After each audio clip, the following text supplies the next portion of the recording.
Линковски се вклучуваме во центарот на градот. Треба да имаме Анита Никушева. Анита, добар ден, доколку се слушаме, повели со твојот разговор.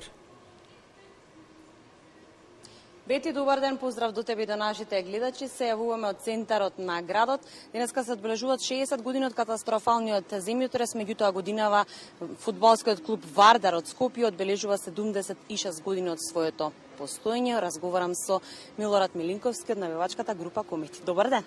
Добар ден, најдовме и благодарам за поканата и поздрав до гледачите. Денеска, како што кажавте, навршуваат точно 60 години од тој кобен ден за Скопјани и за цела Македонија, 26 јули 1963 година, кога сказалките на часовникот застана на 5 часот и 17 минути и кога голем дел од овој град бил разрушен, кога загинале повеќе од 1070 луѓе, 800 од нив исто така останали инвалиди, повеќе од 2800 повредени, над 15.000 станови биле целосно разрушени, 28.000 згради биле исто така во голема мера оштетени и во ист ваков ден како денес што е, нели, коментиравме дека е топол сончев ден, било многу непријатно да се присуствува заради миризбата, заради она непријатна гледка која што е имало. Но ја би сакал една анекдота да кажам во врска со овој ден, бидејќи го спомнавме и Вардар. Вардар е, како што велиме ние, значи Скопје е повеќе од град, меѓутоа и Вардар е повеќе од клуб. Да ви кажеме дека на тој ден, 26 јули, фудбалскиот клуб Вардар се наоѓа во Софија, во соседна Република Бугарија, каде што имаат закажано средба, односно пријателски надпревар со екипа од Велико Трново и стануваат, нели, во хотелот се, идат да доручкуваат некаде во 7 часот и во тоа време голманот на екипата се вика Коки Милошевски, познатиот Коки Милошевски, кој што бил многу сакан и почитуван од неговите соиграчи, иначе еден од тие кои што се покојни од таа генерација, на Андон Дончевски. Конкретно ова сеќавање на Андон Дончевски. Во 7 часот се симињаат во фоајето на хотелот и заминуваат на појадок, каде што голманот Коки Милошевски упорно им кажува, да ги прашува дали го почувствувале земјотресението кое што тој го почувствувал или го замислил. И сите тие таму, нели, ова е голманска работа, се смеат и потоа се спремаат и тргнуваат за Велико Трново, кое што се наоѓа од прилика на 220 км од Софија, од хотелот Севастопол, каде што славното име Севастопол, каде што е пристаништето на Црноморската флота, во тоа време славната советска Црноморска флота.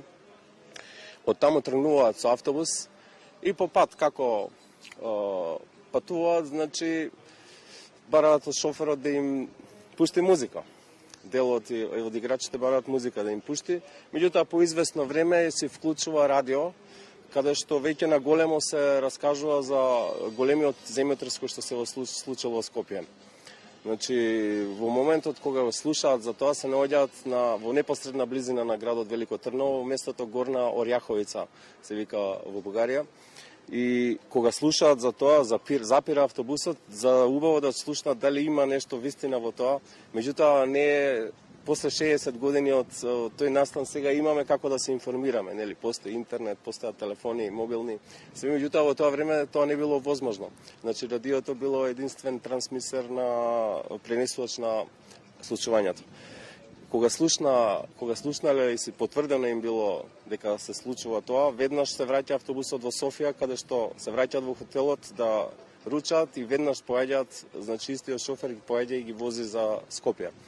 По патот на кај Скопје, значи сите сакаат да слушнат вести, бидејќи ги кажувале зградите кои што паднале, луѓето кои што починале и сите стрепеле, значи тажни биле тие траурни емоции биле во автобусот, каде што кажуваат, например, има личен пример Андон Дончевски, кој што ни го кажа кога изјавиле на радио дека зградата број 12 во Карпош била срушена.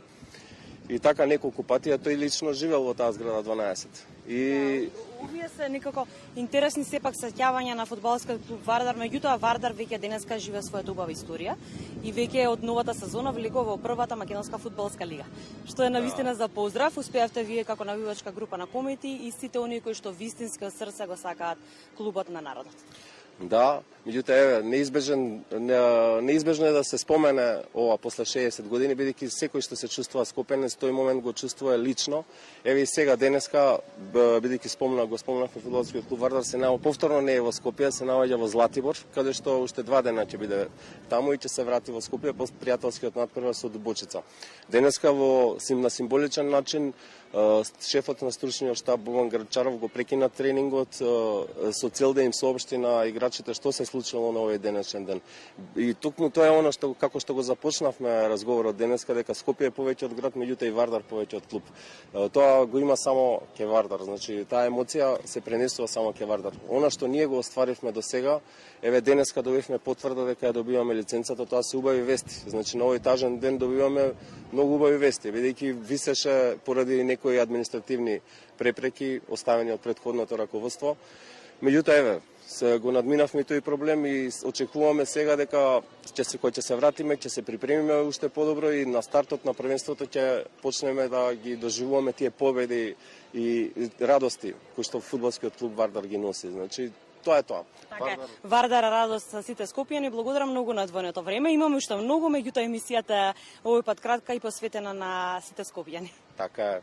Тоа е, овој ден, значи, за тоа би го посветил јас, само заради земјотресот, да се спомене оваа анекдота која што јавноста ја нема слушнато до сега. Убаво е да се знаат овие работи, бидејќи тоа е она што го збогатува фудбалскиот клуб Вардар и што го прави да биде посебен клуб. Благодарам уште еднаш. Студио?